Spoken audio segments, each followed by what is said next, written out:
ई-लाइव study daily current affair की series में आप सभी का स्वागत है। इस वीडियो में डिस्कशन करेंगे 6-7 अप्रैल 2022 के हिमाचल प्रदेश राष्ट्रीय तथा अंतर्राष्ट्रीय करंट अफेयर्स के बारे में। पहला प्रश्न है, भारत के किन दो राज्यों का सीमा विवाद 50 वर्ष बाद सुलझा है? असम तथा मेघालय। याद रखिएगा, बहुत ही महत्वपूर्ण प्रश्न है। यहाँ पे आपको ये प्रश्न सिंपल लग रहा है, जब इसकी 4 ऑप्शंस आपके सामने होगी तो प्रश्न आपको थोड़ा सा डिफिकल्ट लग सकता है। यह प्रश्न हमारा आने वाले एचएस अलाइड एनटी की परीक्षा के लिए संभावित श्रेणी में माना जा सकता है। चंडीगढ़ शहर नियोजन से संबंधित नियमों के संग्रह को अंग्रेजी भाषा में क्या कहते हैं? द एडिक्ट ऑफ चंडीगढ़ के नाम से जो इसके शहर के जो नियोजित से संबंधित नियम है उनको जाना जाता है। देखिए, हाल ही में पंजाब की विधानसभा में एक पेशकश की गई है कि जो चंडीगढ़ है उसी का एक अभिन्न अंग है, उसी के साथ में मिला दिया जाए। लेकिन आपको ज्ञात होगा कि चंडीगढ़ पंजाब और हरियाणा की राजधानी है, दोनों का वहाँ पे हक जताने की खबरें हमें मिलती रहती है। इसी के साथ में करीब 7% हिस्सेदारी वहाँ पे जो भूमि के ऊपर है वो हिमाचल प्रदेश की भी बनती है। देखिए, ये आपने याद रखना है, ये सारी चीज़ें आपके दिमाग में होनी चाहिए। डारलोंग कम्युनिटी जो सुर्खियों में है किस राज्य से संबंधित है? तो आप इसको इंटरलेट करेंगे त्रिपुरा के साथ। राष्ट्रीय डेयरी विकास बोर्ड कहाँ पर स्थित है? तो राष्ट्रीय डेयरी विकास बोर्ड है गुजरात में। यह प्रश्न पहले भी क्लर्क की परीक्षा में 2 या 3 बार पूछा जा चुका है, तो आपके आने वाले छोटे एग्जामिनेशन में प्रश्न पूछा जा सकता है। कौन सा संगठन sustaining global value chains report जारी करता है? तो इस रिपोर्ट को जारी किया जाता है एशियन इंफ्रास्ट्रक्चर इन्वेस्टमेंट बैंक के द्वारा। हाल ही में गिलबर्ट एफ होंगबो को किस संगठन का महानिदेशक चुना गया है? तो याद रखिएगा, अंतर्राष्ट्रीय श्रम संगठन का जो महानिदेशक चुना गया है गिलबर्ट एफ होंगबो को चुना गया है। किस फिल्म को सर्वश्रेष्ठ फिल्म की श्रेणी में 94th अकादमी पुरस्कार मिला है? तो इस फिल्म का नाम है कोडा। किस नदी पर भारत और नेपाल को जोड़ने वाले एक नए पुल के निर्माण तथा उत्तराखंड के धारचूला को नेपाल के धारचूला क्षेत्र से जोड़ने की योजना को मंजूरी प्रदान की थी? तो ये मंजूरी प्रदान की गई थी महाकाली नदी पर। गणगौर महोत्सव किस राज्य से संबंधित है? तो याद रखिएगा, राजस्थान। यदि आपने पिछली बार एचएस या अलाइड सर्विसेज का एग्जाम दिया होगा तो वहां पे इस तरह के प्रश्न हमें देखने को मिले थे। केंद्रीय सूचना और प्रसारण मंत्रालय ने राष्ट्रीय सुरक्षा और अन्य देशों के साथ संबंधों के अलावा सार्वजनिक व्यवस्था से संबंधित दुष्प्रचार फैलाने के मामले में सोशल मीडिया प्लेटफॉर्म यूट्यूब के कितने चैनलों को ब्लॉक किया है? तो इस श्रेणी में अभी जो फर्स्ट लिस्ट है उसमें 22 जो यूट्यूब चैनल्स थे जो कि देश विद्रोही खबरें फैलाने का काम कर रहे थे, उन्हें ब्लॉक कर दिया गया है। 5 अप्रैल को मनाए गए राष्ट्रीय समुद्री दिवस की थीम क्या थी? तो याद रखिएगा, सस्टेनेबल शिपिंग बियॉन्ड कोविड-19 ये थीम थी राष्ट्रीय समुद्री दिवस की, जिसे मनाया जाता है 5 अप्रैल को। रिकी केस और फाल्गुनी साहा ने हाल ही में कौन सा पुरस्कार जीता है? तो इनके द्वारा जीता गया है ग्रैमी अवार्ड्स। हाल ही में कौन सा देश दिवालिया हुआ है? लेबनान। देखिए, लेबनान दिवालिया हो चुका है। लेबनान के जो उप प्रधानमंत्री है सादेह अली समी, इनके द्वारा घोषणा कर दी गई है कि लेबनान एक दिवालिया देश बन चुका है।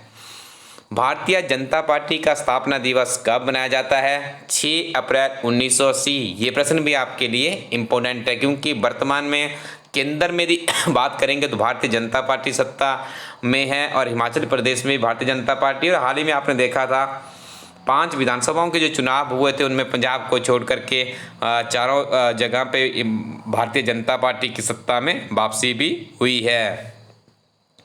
विश्व का सबसे बड़ा राजनीतिक दल कौन सा है? तो भारतीय जनता पार्टी ये दावा करती है कि सदस्यों की संख्या के आधार पर दुनिया का जो सबसे बड़ा पॉलिटिकल पार्टी है उसका नाम है भारतीय जनता पार्टी। देखिए, 6 अप्रैल 2022 को भारतीय जनता पार्टी द्वारा 42वां 42nd एस्टेब्लिश डे स्थापना दिवस मनाया गया। महज 42 साल की यात्रा में ही भारतीय जनता पार्टी दुनिया की सबसे बड़ी पार्टी बन गई है। संयुक्त राष्ट्र द्वारा अंतर्राष्ट्रीय अंतरात्मा दिवस कब मनाया जाता है? तो इसका सही उत्तर है 5 अप्रैल। आपको बता दें आप इलाज स्टडी कोरेटिन वेबसाइट पे जाइएगा। हिमाचल प्रदेश में क्लर्क से लेकर एचएस तक के किसी भी एग्जाम की आप तैयारी कर रहे हैं तो कुछ निवेश अपनी किताबों के ऊपर जरूर कीजिएगा। नवीनतम current affairs, economic survey, budget अंग्रेजी हिंदी दोनों माध्यम में उपलब्ध है। एचपीजी के कंसाइज वर्जन, जेआईटी हिंदी अंग्रेजी, प्रशासनिक सेवाओं के 35 प्रश्न पत्र यहाँ पे देखिए विभिन्न तरह के एग्जामिनेशन में आपकी हेल्प करेंगे। ये सारी किताबें आपको इलाज स्टडी कोरेटिन वेबसाइट पे मिलेगी। यहीं से ऑर्डर करेंगे, घर बैठे किताबें आपके पास पहुंच जाएगी। तो नियमित रूप से अच्छी किताबों के साथ में पढ़ते रहिएगा, निश्चित तौर पे आपको सफलता मिलेगी।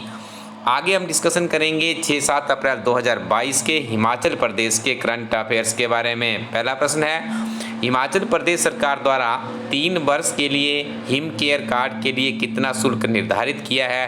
तो इसका जो अमाउंट पे करना पड़ेगा वो 1000 रहेगा और इसकी जो वैधता होगी, जो इसकी वैलिडिटी होगी वो 3 वर्ष की होगी। गरीबों के लिए एक अच्छी खबर है क्योंकि इससे पहले देखिए इसका शुल्क 3000 हुआ करता था, हर वर्ष आपको 1000 रुपये देने होते थे। प्रधानमंत्री आदर्श ग्राम योजना के अंतर्गत उत्कृष्ट कार्य करने पर हिमाचल प्रदेश के किस जिला को देश भर में प्रथम पुरस्कार मिला है? तो इस जिला का नाम है हमीरपुर। देखिए हमीरपुर ने अच्छा काम किया है प्रधानमंत्री आदर्श ग्राम योजना के अंतर्गत और हिमाचल प्रदेश का सबसे ज़्यादा जो इसमें जो पढ़े लिखे लोग हैं वो भी हमीरपुर जिले में ही पाए जाते हैं। केरल के कालीकट में पश्चिमी senior federation cup athletics championship में हिमाचल प्रदेश के चंबा की सिम्मा ने कौन सा पदक जीता है? तो देखिए इन्होंने रजत पदक यहाँ पे जीता है और इनका अन्य अंतर्राष्ट्रीय स्तर की जो प्रतियोगिता है उसके लिए भी इनका चयन हुआ है। तो सीमा को हिमाचल की उड़नपरी के नाम से भी जाना जाता है। इनका जो मूलतः जिला है वो चंबा है, ये भी आपको याद रखना है। 6 अप्रैल 2022 को मंडी जिला में कहां पर राज्य स्तरीय देवता मेले का शुभारंभ माननीय मुख्यमंत्री श्री जयराम ठाकुर द्वारा किया गया? तो जोहार पार्क सुंदरनगर से राज्य स्तरीय देवता मेला का आयोजन शुभारंभ हुआ है। 5वें नवरात्रे से लेकर 9वें नवरात्रे तक चलता है। मंडी के आराध्यादेव कमरू मोहनाग है, मूल मोहनाग जी है, उनकी उपस्थिति में मेला चलता है। और महामाया मंदिर है एक सुंदरनगर में, वहीं तक शोभा यात्रा निकाली जाती है सुखदेव वाटिका से महामाया मंदिर तक। डिफरेंट तरह की वहाँ पे भी आपको देव ये चीज़ें आपको देखने को मिलती है। और इस बार एक यूनिक चीज़ यहाँ पे की गई है इस मेले में, स्थानीय प्रशासन के द्वारा जहाज से जो चॉपर होता है उसके माध्यम से फूलों की वर्षा की गई है देवी देवताओं के ऊपर। एक हिमाचल में एक यूनिक यहाँ पे देखिए एक अद्भुत दृश्य देखने को मिला है। देवों का देवताओं का इस तरह से सम्मान हिमाचल प्रदेश में पहली बार हुआ है, तो ये भी एक अच्छा संकेत है। 6 अप्रैल 2022 को दिल्ली के मुख्यमंत्री अरविंद केजरीवाल तथा पंजाब के मुख्यमंत्री भगवंत मान ने हिमाचल प्रदेश के किस जिला में एक रैली का आयोजन किया? तो इस रैली का आयोजन किया गया मंडी में। मंडी में देखिए एक सड़क प्रदर्शन किया गया, उसके बाद एक सभा को जो शेरी मंच है वहाँ से संबोधित भी किया गया। निजी शिक्षण संस्थान विनियामक आयोग ने heritage institute of hotel management को बंद करने के आदेश जारी किए हैं। यह कहाँ पर स्थित है? तो ये संजौली जिला शिमला में स्थित है। विक्टोरिया ब्रिज हिमाचल प्रदेश के किस जिला में स्थित है? तो इसका उत्तर भी आप मंडी करेंगे। कांगनी धार हेलीपैड हिमाचल प्रदेश के किस जिला में स्थित है? इसका उत्तर भी आप मंडी करेंगे। देखिए याद रखिएगा विक्टोरिया ब्रिज अंग्रेजों के समय में बना था, अब इसके ऊपर एक अन्य आधुनिक ब्रिज भी बन चुका है जिसके ऊपर आवागमन भी शुरू हो चुका है। यहीं से देखिए जो ये आम आदमी पार्टी की रैली हुई थी, इसके इवेंट्स यहाँ पे हुए हैं। कांगनी धार हेलीपैड पे जहाज उनके उतरे हैं अरविंद केजरीवाल का, ठीक है। तो ये चीज़ें सुर्खियों में थी, यहाँ से भी कई बार प्रश्न पूछ लिए जाते हैं, तो आप अच्छे से अपनी पढ़ाई को नियमित रूप से जारी रखिएगा। अब आपको बता दें इलाज स्टडी कोरेटिन वेबसाइट पे जाइएगा, बहुत सी नई किताबें हमारी टीम के द्वारा लॉन्च की गई है। आप अच्छी किताबें अपने पास रखिए, निश्चित तौर पे आपको सफलता मिलेगी। एक बार इन किताबों को जरूर ट्राई कीजिएगा। काफ़ी अनुभवी अध्यापकों के द्वारा नियमित रूप से कड़ी मेहनत करने के बाद बार बार इनका इस बार प्रूफ रीडिंग भी अच्छी करवाई गई ताकि कोई त्रुटि न रह जाए। तो इन किताबों को आप ट्राई कर सकते हैं। ये किताबें आपको इलाज स्टडी कोरेटिन वेबसाइट पर मिलेगी और नियमित रूप से अपनी पढ़ाई को जारी रखिएगा। Thank you very much, keep watching इलाज स्टडी यूट्यूब चैनल।